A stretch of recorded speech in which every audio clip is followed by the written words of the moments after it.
I am a full-time volunteer. I've been a full-time volunteer for almost as many years as I've been fighting fire. So when I was very little, in fact I was 3.5 years old, I heard a talk being given about a school. It was called the Theocratic Ministry School, but what it was a talk being given about public speaking and improving with your public speaking and getting up. You get up on a stage and you talk to people and stuff. Well, I wanted to do that. My father calls me his little song and dance girl. He's called me that since I was born. And so for me, I was like, oh, I get to get on the stage? Great. So I went to the person who was in charge of that school, and I asked them if I could sign up. Because there was no age limit. It was just, you want to do it, you want to do it. And he asked me if my mother knew that I was, and I figured she heard the talk. Of course she knows. So I said yes. So my name showed up the next month. I'm 3.5, can't read yet. So I didn't even think about the fact I can't read. Because in this school, you're given a topic, and you have to develop the topic in a reasonable manner to come to, it's a, introduction, body, and conclusion.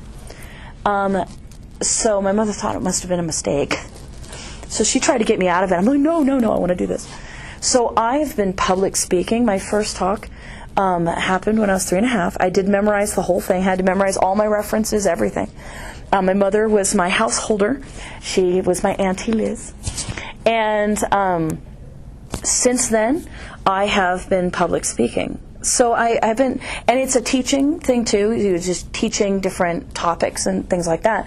So it is a type of teaching. It's not an official type of teaching. It's just it was a free public school that was available, and it's been available my whole life. I'm still actually a part of it, but it has a different name.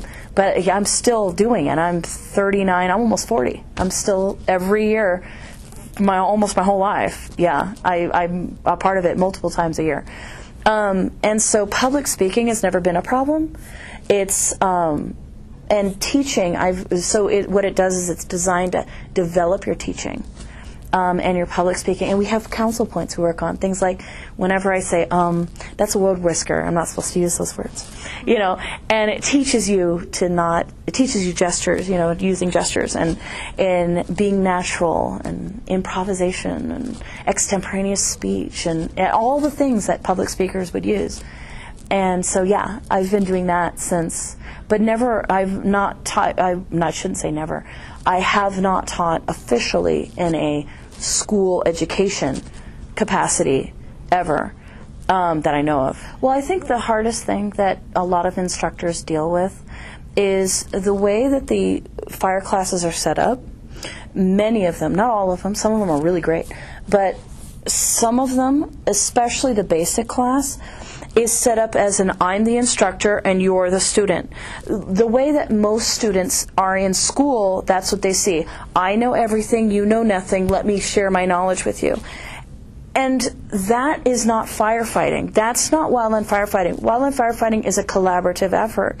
And so you have to teach that non-verbally from the very beginning.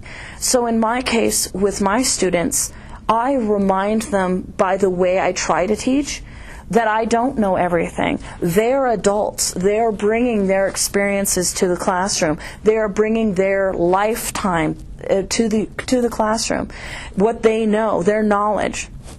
So I try to help them to share that knowledge with the class and myself.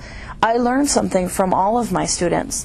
And I think where a lot of instructors kind of go astray is they separate themselves. They're the instructor, the students know nothing, let us share our knowledge, and that's not what it is. It is more of a team work. So if you're trying to build a team, you need to operate as a team.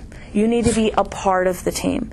And so what's nice about that is it gives you the ability that when somebody makes a misstep there's a problem. You can immediately stop. Okay, here's the principles we're working off of. Let's see if we can get back to these principles and now correct this course of action. And because you're a part of the team and not separated as I'm the instructor, you can do that more freely, I think. I feel that you can. And so, yeah, that's really where I started doing it, because I'd been to too many classes where I literally sat there and didn't say anything. And for me to say nothing in a class, really hard. Okay, you have to work real hard to not have me participate in some way, of shape, or form. And I have been to classes where they literally gave me, none of the students, any opportunity to say anything. We sat there for days, and I felt like I didn't learn a whole lot. And then there's other times where I would go to a class, and it's a collaborative effort. They want our input. They want to know. They're asking us questions. It's surprising in a curriculum where statements are made in a curriculum where you can turn those statements into questions, things that will draw your students out. And if you start from the very beginning, very first day, very first minute, very first hour, to let them understand or help them understand they will participate in this class, each and every one of them. If you hold that expectation, it's surprising how often they'll rise to that.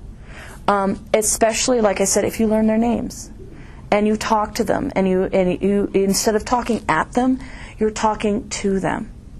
And so that's what I try to do by teaching. In my teaching this year, it's going to be all teaching. So, but yeah, I mean that's really what I do try to do, because the fact is, especially in the advanced classes, those students, they've been fighting fire for a year at least, if not longer. They have experience. You can't set up the class to be I know everything. You have to get them involved. Whether the curriculum shows you that or not, or specifies that or not, some classes do, some classes don't.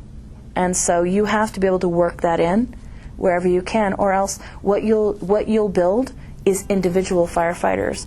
You won't build team playing firefighters.